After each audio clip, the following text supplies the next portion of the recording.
Mid-March, around March 20th, we're putting down the first fertilizer of the season. It can be called Step 1, or we like to use Super Turf Builder with Halts, which is actually a slightly better turf builder than the Step 1, but the crabgrass preventer is the exact same. What this does is you want to get it down, especially before it rains, because it has to be either watered in or it has to be rained in, because it puts down a barrier in your ground so the crabgrass seeds cannot germinate. At the same time, it's going to make your green, your grass, and everything else healthy. This lawn, as we're looking at it, does have a lot of weeds in it. This will do nothing for the weeds, but it is way too early with soil temperatures way too cold to treat weeds. Weeds should be treated with a second application, if not this product, but of Super Turf Builder plus weed control, which is called Plus 2, and that should be done in mid-May. Most important thing, make sure your spreader's set to the right working depth so that you don't overfeed. On a small lawn like this, it's much better to have a drop spreader than a broadcast, because broadcast is going to throw it all over. So when you're putting down the product, you want to make sure you overlap your wheels so that you don't have streaking. If you don't overlap the wheels and put down the product, wherever the product misses, it's going to be yellow, your grass will be green.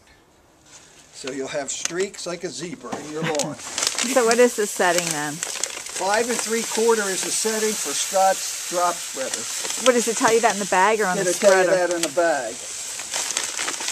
So are we going to need to water this once it's down? No, we're doing it today because it's supposed to rain tonight and tomorrow, or tonight and overnight, and that'll water it in for you. Perfect.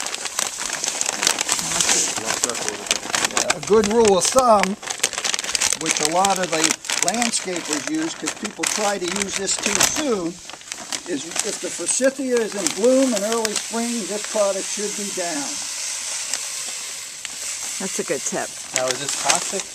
Non-toxic, especially after it gets watered in. That's good to know. And is that a real expensive spreader you're using? No, it's not a very expensive spreader. These are bought in the mid-40s, and it should last you a lifetime. I'm going to let Justin do it. All right. What he wants to do is go right up. It won't hurt your concrete if you get a little bit on there. And when it wash right off with the rain, just pull the handle and start walking. Hold it the whole time? Make Hold sure it you back, overlap your wheels. Yeah, what do you mean by that? I'll show you when we get to the end. You want to make sure you do leave the handle go when you get to the end, because if you don't and you turn like that, you're going to over-fertilize that area.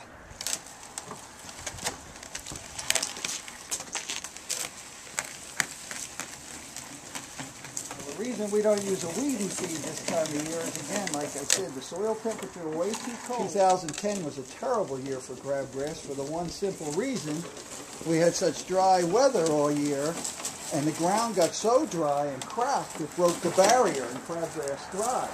People thought the chemicals were working, the chemicals did work. Justin, for homeowners on a scale 1 to 10, what do you rate this project in terms of difficulty? With 10... In terms of simplicity? Yeah.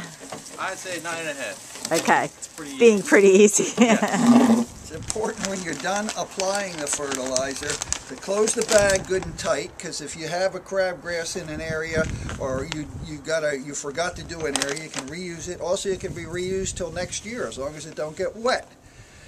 The other thing is you want to clean your spreader out. You want to rinse it out and let it dry, because the chemical sitting on the bearings and the plastic in the spreader, you don't want that to happen all summer. So you want to clean it out, and you especially want to clean it out before you use your next lawn treatment, which will be a weed and feed.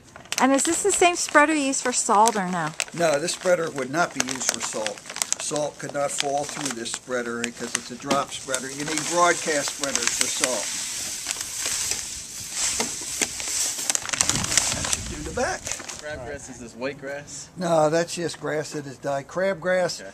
will start coming up anywhere you have bare. Crabgrass dies every year. The only Oh. reason it comes back is because it puts out thousands and thousands of seed, and that's what you're preventing. You're preventing that seed from germinating. Okay. That's the easiest way to prevent crabgrass. What if it doesn't rain tonight? Then just water, but it's supposed to rain tonight and tomorrow, so that'll be good for it.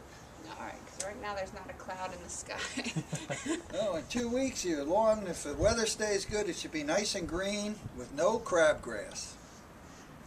Thanks, Dad. Okay, bye Laura, bye Justin. All right, see you.